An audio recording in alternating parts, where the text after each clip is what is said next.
It's a little bit like a family. You know, my brother and I went through a pretty tense time in our lives too.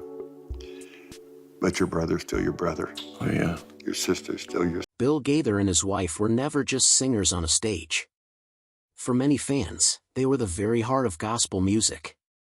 Their voices blended together so beautifully that listeners often described it as if they were hearing one soul sing through two people. They didn't just perform songs, they shared prayers, stories, and hope in every note. To watch them sing was to watch a couple united in both music and love. Their journey started small, with Bill playing his guitar in quiet church gatherings, never imagining the worldwide stage that awaited him. But everything changed when he met the woman who would not only stand beside him in music but also in life. Together, they became more than performers, they became a symbol of faith, unity, and devotion. Audiences admired the way they spoke of their children, the way they cherished letters from fans, and the way their smiles seemed to reflect genuine joy. Their lives appeared to be living proof that faith could build both a home and a career. For years, their story seemed untouchable, a modern gospel fairy tale admired by millions. But behind the harmony and unity, subtle cracks began to form, ones that only a few sharp-eyed fans noticed at first. To the casual eye, Bill and his wife looked as close as ever, but small details began to raise quiet questions. Loyal fans noticed subtle changes, their hands no longer found each other during performances, their laughter seemed less shared, and sometimes they even arrived at events separately. At first, many brushed it off as busy schedules or normal life adjustments. After all, couples go through phases. But when these small changes continued, people started whispering. In interviews, Bill, who once spoke warmly of his wife's role in his ministry, began giving careful answers. He mentioned the team, the music, the mission, but the words "we" or "she" and "I" became noticeably absent. Longtime followers picked up on this immediately, because it was so unlike him. Online forums buzzed with speculation. Was something wrong? Were they hiding a struggle? Photos only added to the suspicion. In older pictures, they stood shoulder to shoulder, radiating warmth. But newer images showed a subtle distance, just enough for fans to notice. While nothing was confirmed, uneasiness spread among those who had looked up to them for decades. What really set alarms ringing was the sudden cancellation of concerts and public appearances. At first, fans thought it was due to health or scheduling issues. Bill's team released short statements, citing personal matters or health concerns, but offered no further explanation. Unlike before, when Bill openly shared reasons for missed shows, this time there was only silence. A canceled weekend concert in the Midwest soon turned into more dropped appearances, including retreats and radio interviews. Each time, the announcement was brief, emotionless, and vague. Fans who had followed the Gaithers for years began to worry deeply. They sent messages of love, prayers, and encouragement, but no personal words came back. Social media filled with questions and theories. Some feared illness, others suspected emotional exhaustion, and many began wondering if something was happening behind closed doors. The lack of clarity made the situation even more painful. Fans, who had always felt like family to the Gaithers, were left in the dark. What once felt like an open, honest connection now felt like a wall of silence. That silence, more than anything, planted seeds of fear and speculation. Then came the turning point, a blurry video that spread online like wildfire. At first glance, it seemed harmless, but fans quickly realized it was about to shake the gospel world. In the video, Bill's wife was seen sitting closely with a younger woman. They laughed together quietly, and the younger woman wrapped an arm around her shoulders. It wasn't dramatic or openly inappropriate, but it was intimate, close enough to raise questions. The gossip site that released the video gave no context, but the implications were powerful. Was this simply a friendly embrace, or was it something more? Fans debated endlessly. Some insisted it was nothing more than friendship, while others claimed it suggested a deeper relationship. Social media exploded with opinions, arguments, and heartbreak. People didn't just watch the video once, they paused it, replayed it, and analyzed every detail, from the way they leaned toward each other to the expression in their smiles. For a couple who had built a reputation on loyalty, faith, and unity, even the suggestion of betrayal felt devastating to their supporters. The video didn't provide proof of anything concrete, but in the silence surrounding the Gaithers, it spoke louder than any official statement could. For weeks, rumors swirled, but things became painfully real the night Bill returned home after a long evening. Expecting comfort, he walked into his house only to hear laughter that didn't feel right. Following the sound, he discovered his wife with the same younger woman from the video. Their closeness left no room for doubt.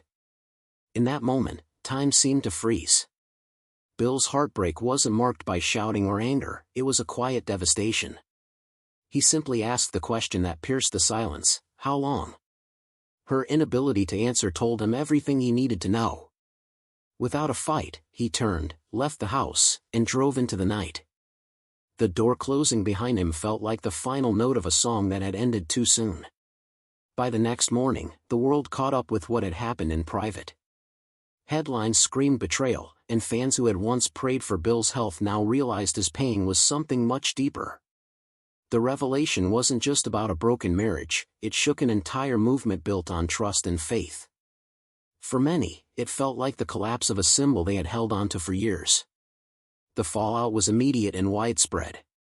Bill Gaither was not just another musician, he was a towering figure in gospel music, a man whose name had become a foundation for faith-inspired performances for decades. So when whispers of betrayal and separation spread, the gospel community reacted with disbelief. Churches that had once played Gaither songs during worship found themselves conflicted. Pastors fielded questions from members of their congregations, and youth leaders had to answer uneasy teenagers who wondered if their spiritual heroes were truly who they appeared to be. Social media became divided ground. Some defended Bill's wife, arguing that the video and private discovery had been taken out of context. Others stood firmly with Bill, expressing outrage at what they saw as betrayal of vows and faith. Comment sections filled with scripture verses, some reminding people of grace and forgiveness, others emphasizing accountability and truth. Christian publications even weighed in, questioning whether a public ministry could survive when its leaders were entangled in such personal controversy. Sponsors who had long supported the Gaither brand began pulling back, quietly removing contracts and canceling appearances to avoid association with the growing scandal. The industry itself seemed shaken. Gospel music, often celebrated for its purity and message of hope, was suddenly tangled in the same type of public drama usually reserved for pop stars and Hollywood celebrities. The couple that once embodied faith and unity now symbolized division and doubt. For fans who had followed them for decades, it felt like a loss greater than just music, it was the loss of an image of what they believed was possible through faith and love. As the weeks passed, the conversation only grew louder. For some fans, the news was unbearable, and they felt personally betrayed. These were people who had invested not just money into concerts and albums but also emotions and spiritual trust. They had leaned on Gaither songs during funerals, during hospital stays, and in times of personal despair. To them, the image of Bill and his wife represented a kind of stability in an unstable world. Now, that image seemed broken, and it hurt deeply. Some argued that no matter how human the Gaithers were, they had an obligation to live up to the words they sang. Others, however, came to a different conclusion. They reminded fellow fans that nobody, no matter how famous or respected, was perfect. They pointed to biblical passages about forgiveness, grace, and the fact that spiritual leaders are still human beings capable of mistakes. This division became evident in fan groups and forums. Some announced they would no longer support Gaither events or buy albums, saying the trust was gone. Others said they would pray for healing, insisting that the music's message remained true, even if the messengers had stumbled. This debate mirrored something larger, a discussion about how much fans should expect from their spiritual heroes, and whether one scandal should erase decades of ministry and inspiration. In this sense, the Gaither controversy became more than just a story about one couple. It became a reflection of the struggles many faith communities face when leaders fail to live up to expectations. The Gaither legacy. Now they wanted answers, and they weren't willing to wait quietly. Behind the scenes, things got even worse. Gospel event sponsors. Once proud to associate with the Gaither name began pulling out. Contracts were quietly shelved. Planned tours were canceled without new dates. Some churches that had welcomed Bill for years began distancing themselves to avoid the headlines. We support the music, not the drama, one event organizer reportedly said. But that separation wasn't easy. The lines between faith and fame, ministry, and marriage blurred fast. Meanwhile, the media seized the moment. Christian publications asked hard questions. Can you sing about loyalty if your life doesn't reflect it? Can a public ministry survive a private collapse?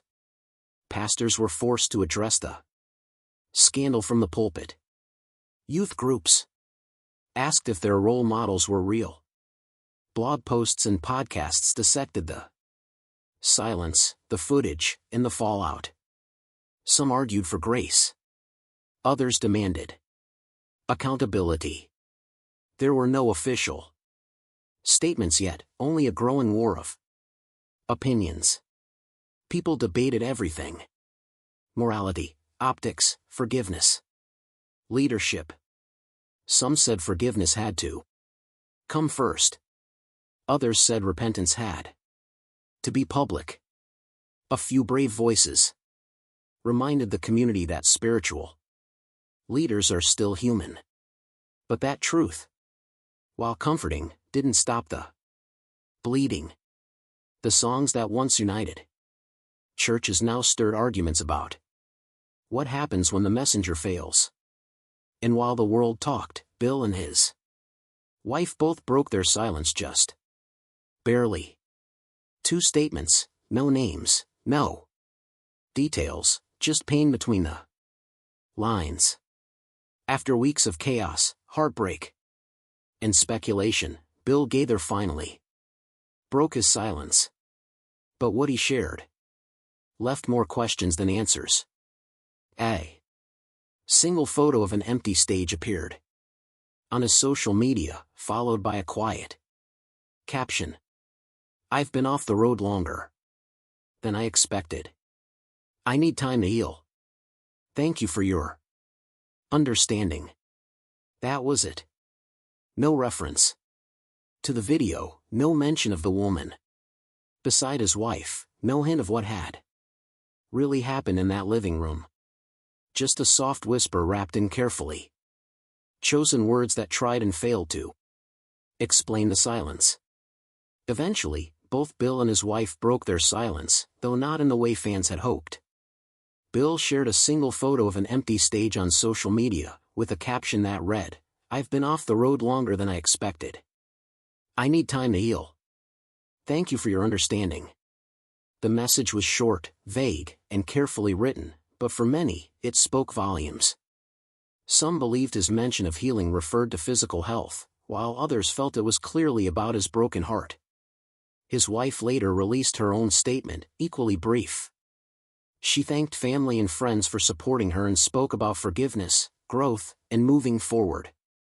But like Bill, she avoided directly addressing the rumors, the video, or the night Bill walked in on her and the younger woman. These messages, rather than calming the storm, only fueled more speculation. Fans tried to read between the lines, dissecting each word for hidden meaning. Was this the end of their marriage? Was it a quiet goodbye to decades of ministry together?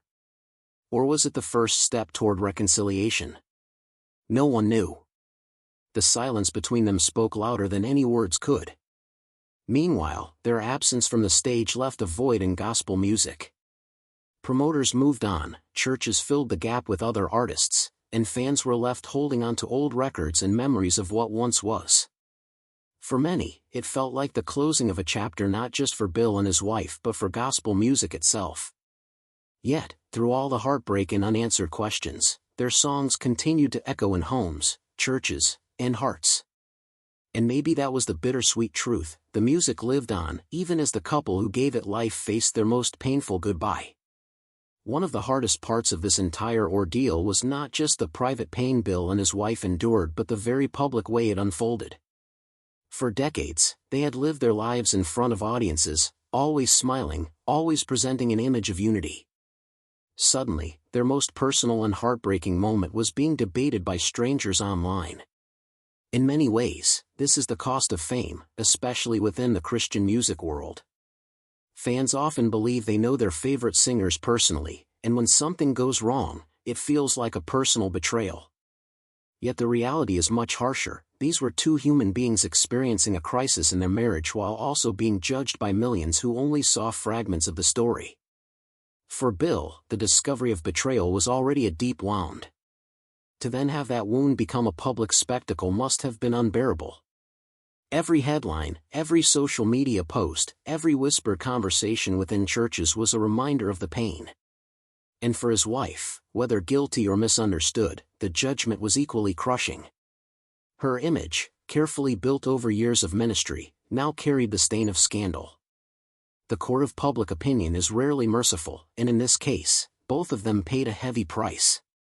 The tragedy was not only in the broken trust between them but also in the way their private grief became entertainment for others. Fans dissected the drama like a television series, forgetting at times that real lives and real hearts were involved. This is what made the situation even more devastating, the blending of human heartbreak with public spectacle. As time passes, scandals often fade, but legacies remain. For Bill and his wife, the pain of what happened may never fully disappear, but their contribution to gospel music cannot be erased. Songs like Because He Lives and He Touched Me continue to inspire millions, even if the names behind them carry complicated feelings now. Perhaps this is the greatest irony: their music spoke of grace, forgiveness, and the hope of redemption, and those same themes now apply to their own lives more than ever. Many fans, even those who felt betrayed, eventually admitted that the music still comforted them. It was almost as if the songs had grown larger than the people who wrote them, carrying truths that surpassed human flaws. This may be the final gift of Bill and his wife to the world, the reminder that faith does not depend on perfect people but on enduring truths. Their story, painful as it is, becomes a lesson in humanity, forgiveness, and the fragility of even the strongest-looking marriages. While the spotlight may have dimmed and their public partnership may have ended, the echoes of their songs still fill sanctuaries, homes, and hearts around the globe. And maybe that is where the real legacy lies, not in the perfection of the messengers but in the timeless power of the message. The gospel world may never look at them the same way again, but their music ensures they will never be forgotten.